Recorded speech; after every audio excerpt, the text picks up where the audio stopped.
Welcome to the Philosophical Odysseys podcast. Glad to be here for this one. Yeah, today we're setting off on a really unique deep dive. We're looking at a stack of translated excerpts from this just wonderful, really surprising book. And profoundly moving, too, honestly. Very much so. It's by the Italian philosopher Federica Sgarbi, and it's titled Philosophy of Cats, Cats of Philosophers. Such a great title. Right.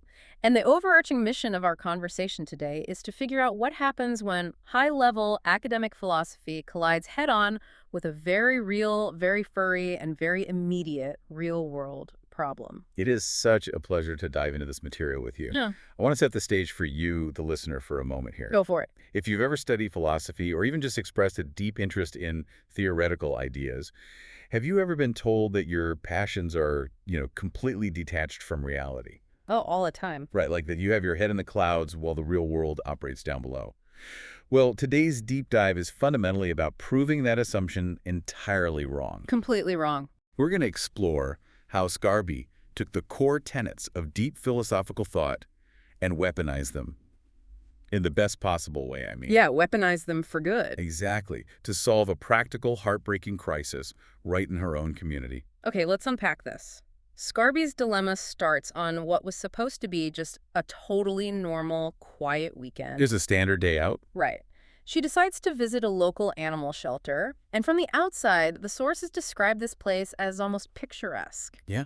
There are trees in the yard. There's a cute little painted cat on the doorbell. It feels inviting, but then she walks through the door. And into the back containment area. Yeah, and she's immediately physically overwhelmed by the sensory reality of the place. That's a shock to the system. A total shock. The sight of all these cages, the sheer volume of the noise, and the intense, sharp, unavoidable smell of urine. Which anyone who's been to a crowded shelter knows that smell. It's unforgettable. There are 78 cats living there. 78. 78 proud, historically independent animals confined to small cages and cramped rooms. And Sgarbi is heartbroken, naturally. Yeah, but she's also completely trapped by her own circumstances because she already has 2 cats at home. Affectionately named Pearl and Second, by the way. I love those names. And those 2 have already completely taken over her apartment. So she just simply cannot adopt another cat. She can't. But looking at these 78 faces, she feels this overwhelming, almost crushing moral duty to do something. And this overwhelming feeling of helplessness, that's where the inciting incident of our story really takes place. Sgarbi is agonizing over this situation. Yeah, she's talking to her friends, her family. Trying to figure out a path forward. Yeah. And one of her friends just completely dismisses her anxiety. Just writes it off entirely. Yeah.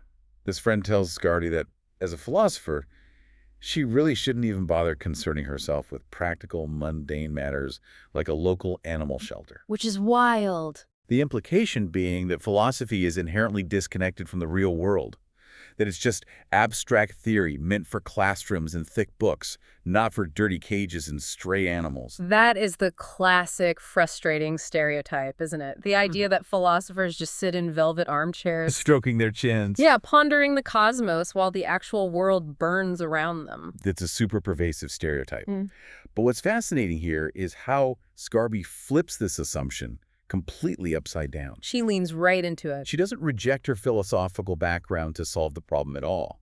She leans entirely into it. She realizes that the core method of philosophy isn't about ignoring reality. It's about calm, deep reflection. Exactly, methodical reflection.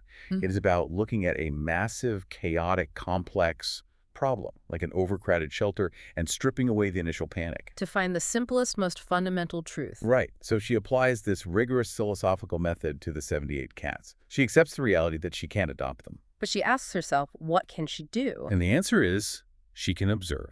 She decides to study every single cat. Which is a huge undertaking. It is. She creates a detailed, highly individualized psychological profile for each of them. And then she writes engaging, personality-driven newspaper ads to introduce them to the public and find them homes. And what I love is that she didn't just write those generic copy and paste, cat needs home, please help, ads. Oh no, she treated them like individuals. She really did. She used her skills as a writer and a thinker to bring their distinct individual personalities to life. You want to talk about Berduş? Yes, let's take the story of Berduş, for example. His name actually translates to vagabond. Fitting. Very. Berduş was a 5-year-old tabby who had initially been brought into the shelter just to recover from a standard cold. But he never quite got well enough to be released back onto the street. Right. And Sgarbi observed him and realized he wasn't just some sick, sad shelter cat. He was incredibly laid back. She actually noted that he was a true hedonist. A hedonist cat. I love it. He would just lounge on the highest shelves all day, completely relaxed, watching the chaos below. Just taking it all in. So she wrote an ad specifically highlighting that relaxed, hedonistic personality. And it worked. It totally worked. A woman who already had 2 tabbies called to adopt him. And Sgarbi was so invested in this, she didn't just hand him over at the shelter. No, she put Berduş in a carrier and drove him across town herself to deliver him to his new home. The granular details of that car ride across town are wonderful because they show philosophy in action. How so? It wasn't just a delivery, It was an act of profound care. The sources mentioned she had to drive in the completely opposite direction first. Oh, right, just to find a specific pharmacy. Exactly, a pharmacy that stocked the exact medication Berduş needed for his lingering cold. She went completely out of her way. And once in the car, she turned the heater on, specifically for him. She had the radio playing softly. And this cat, who had been stuck in a cold, noisy cage for months, just started purring loudly. He started moving around his carrier, completely taking in the sensory experience of warmth and music. It was an absolute triumph of her observational method. It really was. Yeah? But of course, Sgarbi didn't stop with the relatively easy cases like a laid-back tabby. No, she definitely didn't take the easy way out. In fact, here's where it gets really interesting. Sgarbi realized very early in this project that cute, fluffy, tiny little kittens don't actually need a philosopher's help to get adopted. They really don't. Human beings naturally gravitate toward them. It's biological. Not wired to like them. Exactly. So she intentionally and strategically targeted her ad campaigns toward the older cats, the disabled cats. The ones with physical flaws that made them practically invisible to the average person walking through a shelter. And that deliberate, ethical choice brings us to the story of Bangkok. Now, Bangkok actually wasn't an older cat. He was a 4-month-old kitten with big, beautiful eyes. So he was one of the easy ones. Well, Sgarbi received a phone call about him right on Christmas Eve. Oh. Yeah, a woman on the other end of the line wanted to adopt Bangkok as a last-minute Christmas present for her young son. A surprise pet on Christmas Eve? Never a great start. But as Sgarbi was going through the motions to finalize this adoption, the woman casually mentioned that a cat just seemed slightly more tolerable than a dog. Tolerable. I had to read that word twice in the notes. It's jarring. What an incredibly bleak word to use for a living, breathing creature that you're about to bring into your home. It is a massive, glowing red flag. And Sgarbi uses this specific interaction to highlight 2 of the major psychological reasons why pets end up abandoned in the first place. Okay, what's the first one? First, there's the tendency of viewing animals merely as objects. In this case, treating a sentient kitten as a last-minute retail toy to put under a Christmas tree for a child. Like a video game or a bicycle? Exactly. And second, the danger of adopting without serious long-term reflection. Because it's a huge commitment. Right. A pet requires a consensus of enthusiasm from the entire household, not just a baseline of tolerance. Because tolerance is a finite resource. It absolutely is. It runs out the very first minute a cat scratches an expensive curtain, or vomits on a rug, or wakes you up at 3 in the morning. Which they will do. They absolutely will. Sgarbi recognized and argued that adopting a pet must be viewed as an ethical commitment, an expansion of your family unit, not a retail transaction. So, if tolerance is the absolute wrong baseline for bringing an animal into your home, what does the right baseline look like? That's the real issue. What does genuine ethical commitment actually look like in practice when dealing with these shelter files? That is the perfect question, and it brings us directly to a cat named Yin Yang. Ah, Yin Yang. Yin Yang was a cat who had unfortunately lost an eye to a severe infection. Which immediately makes it harder to get adopted. Very hard. It takes a very specific, empathetic kind of person to look past a glaring physical difference like that. But someone did step up, right? Yes, a young woman did eventually step up to adopt him, but she was incredibly nervous about the reality of it. Understandable. When she brought him home, Yin Yang was completely terrified by the new environment and immediately squeezed himself under a bed and refused to come out. Poor guy. But Sgarbi didn't just drop the cat off, dust off her hands, and leave. She stayed involved. She essentially became a real-time adoption coach. She texted back and forth with the adopter for hours, guiding her through the psychological process of building trust. What kind of advice was she giving? She told the new owner not to force interaction, to just sit quietly on the floor, to approach incredibly slowly with food, and to let Yin Yang dictate the terms of their new relationship. She was essentially teaching this woman how to practice empathy on a micro level. Precisely. And if we connect this to the bigger picture, this is the exact moment where Sgarbi begins weaving in the philosophical heavyweights to elevate what she's doing. Bringing out the big guns. She references the Italian philosopher Piero Martinetti, specifically his influential work, Pity for Animals. Wait, before we dive too deep into the theory, I might need a quick refresher. The sources note that Martinetti was a follower of Kant. What exactly does Kantian philosophy bring to the table when we're talking about a one-eyed cat under a bed? It's a crucial connection, actually. For our listeners who might be a little rusty on their 18th century philosophy, Immanuel Kant is famous for his ideas on moral duty. Right, doing things because you have to. Specifically, the concept that we must do the right thing simply because it is the right thing to do, not because we get a reward or a warm, fuzzy feeling out of it. It's about recognizing inherent value. Recognizing the inherent, undeniable value of another being.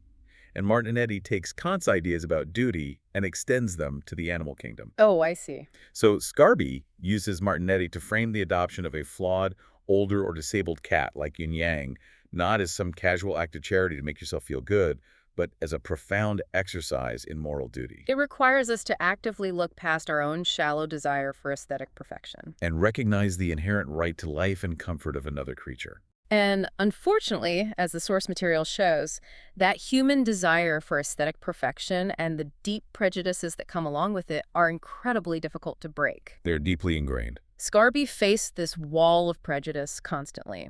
I think the most infuriating example of this in the sources is the story of Harika. Harika's story is tough. Harika was a stunning Persian cat. Absolutely gorgeous by any standard. But Persians are usually very sought after. Exactly. But Sgarbi received call after call from people who were initially interested, only to reject her outright. And why was that? Because the callers thought she was too old. And how old was she, actually? She was 11 months old. Not even a full year. Not even a full year on this planet. And yet, people were treating a living, breathing creature like a carton of milk with a quickly approaching expiration date. It is the ultimate commodification of life.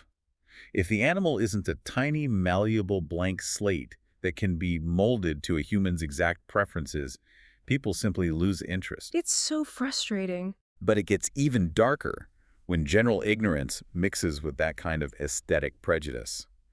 We have to talk about Garfield. Yes, Garfield's story really struck a chord with me. It's a powerful one. He was an older tabby cat whose previous owner had just completely abandoned him. Just left him there. And to make matters exponentially worse, Garfield had been diagnosed with FIV, which is feline immunodeficiency virus. Which sounds very scary to a lot of people. Because of the intense stigma surrounding that, and honestly just the terrifying scientific sound of the word virus, nobody wanted anything to do with him. He was becoming deeply depressed in the shelter environment, shutting down and refusing to eat. Just giving up. This is where Sgarbi used her philosophical toolkit brilliantly.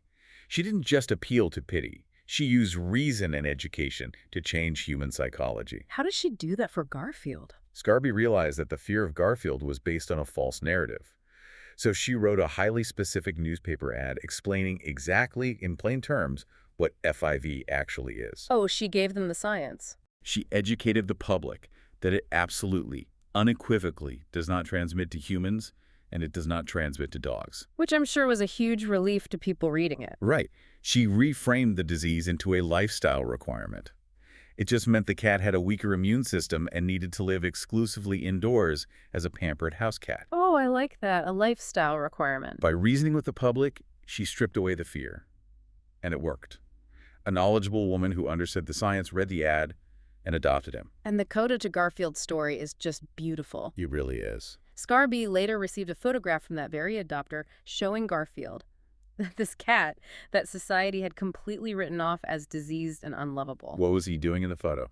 He was sleeping happily, curled up in a perfect S shape inside a fruit basket in a sunbeam. A perfect, peaceful resolution born directly from applying logic to a public relations problem. Exactly. But Sgarbi's deep dive into the shelter system didn't just highlight happy endings. It also forced her to confront the absolute worst, most violent aspects of human nature. We're talking about Takir now. Yes, there was a cat in the shelter named Takir. Takir had been literally thrown out of a high window by someone. It's just sickening.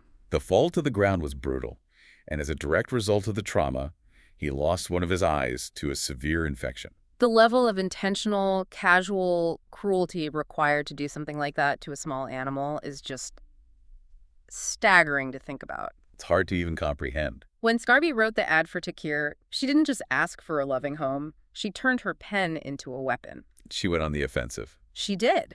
She deliberately used the public platform of the newspaper ad to aggressively remind the reading public of the strict legal penalties for animal cruelty and abandonment. Meaning actual prison time and massive financial fines. Yes, she used her skills as a communicator as a literal shield for these animals. This raises an important question, and it's one that Sgarbi forces her readers, and by extension us, to confront directly. Okay, what is it? How do you view the fundamental rights of animals? Are they merely human property, like a bicycle or a television, or are they sentient beings deserving of genuine moral consideration? That's a heavy question. It is.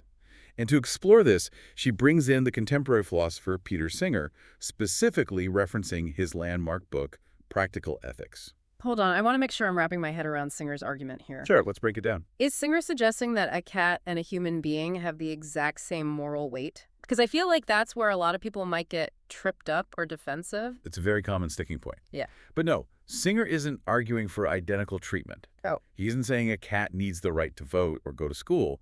He introduces a vital concept called speciesism. Speciesism. Yes. Singer argues that if we truly value equality as a moral foundation among humans, meaning we don't discriminate based on race or gender, we cannot logically restrict that baseline equality to our own species. So what's the boundary then? The boundary of moral consideration shouldn't be intelligence or language. It should be the capacity to suffer. Ah, I see. A cat can feel pain, fear, and misery just as acutely as a human can. Therefore, their suffering demand equal moral consideration. That makes perfect sense. Sgarbi also cites researcher Kay Davis, who points out that our human capacity for empathy isn't some magical trait. It is a direct result of our evolutionary growth. Right, it's biological. We don't need a PhD to know that a chicken crammed in a tiny wire cage is suffering compared to one walking in a sunlit field. We feel it instinctively. Right, the empathy is built into us. But what happens when that empathy is completely absent? That is the terrifying flip side. Sgarbi brings in the work of researcher R. Lockwood, who provides a truly chilling statistic for the reader. Brace yourselves for this one. Lockwood notes that while not every single person who abuses an animal inevitably grows up to be a serial killer, every single serial killer they have studied invariably started their path of violence by torturing animals. It's the ultimate red flag. It really is. The way we treat the most vulnerable, voiceless creatures in our society isn't just a matter of charity. It is the ultimate, undeniable litmus test for our collective morality. So what does this all mean? When we step back and look at Sgarbi's entire journey through that shelter, she completely dismantled her friend's argument that philosophy is useless in the real world. She absolutely destroyed that argument. She didn't just sit around debating ethics. She used deep reflection, logic, and empathy as powerful tools for direct, measurable action. And she went even further than just adoptions, too. Oh, yes. The sources note that simply by adding a few meticulous lines about where stray cats were originally found to her newspaper ads, she actually managed to reunite 12 lost cats with their absolute panicking owners. 12. 12 separate families got their best friends back simply because a philosopher decided to step out of the armchair and use her skills to communicate effectively with the real world. It is a remarkable, tangible achievement. It really is. And to truly elevate this journey, Sgarbi brings in a few final, ancient, philosophical perspectives to leave her readers pondering. She references Gautama Buddha, specifically pointing to teachings from the Majjhima Nikaya. Which, for anyone unfamiliar, is one of the major collections of early Buddhist scriptures, right? Precisely. It translates roughly to the middle-length discourses. Okay. And within those teachings, the Buddha taught that a person must walk through the world with such profound, deliberate care and mindfulness that you hold compassion even for the microscopic creatures living in a single drop of water. Wow. It isn't just about saving puppies and kittens.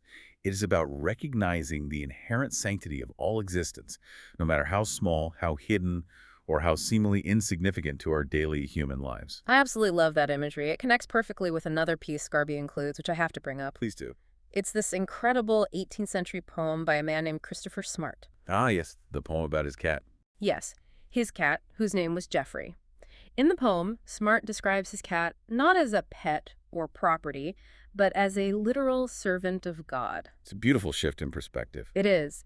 He observes Geoffrey performing this majestic 10-step daily cleaning ritual, stretching, sharpening his claws, washing himself.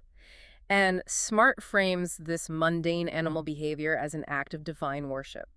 But how does an 18th century poem fit into Sgarbi's whole philosophical framework? Because it speaks to the core of what Sgarbi did in that shelter. Smart is saying that watching a cat clean itself can actually be a deeply spiritual experience if you are truly paying attention. It requires presence. Exactly. It requires you to stop centering yourself, to just sit quietly, observe, and appreciate the quiet, independent dignity of another living being. It's the exact same observational respect Sgarbi gave to Berduş the hedonist and Yin Yang the frightened one-eyed cat.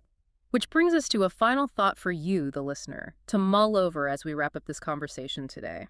The sources we've explored suggest that philosophy, at its absolute best, asks us to deeply, honestly, and sometimes uncomfortably consider the reality of the world around us. That's what a good deep dive should do. If our capacity for empathy is indeed the highest, truest proof of our evolutionary growth as a species, then perhaps the true measure of our human civilization isn't found in our technology, Or how we treat our equals. or how we treat those with power over us. Perhaps the real unfiltered measure is how much patience, love, and understanding we are willing to extend to a one-eyed, aging tabby cat sitting alone, frightened in a smelly shelter cage. What does your treatment of the vulnerable say about your own personal philosophy?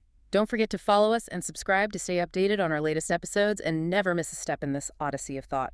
Until next time, keep questioning.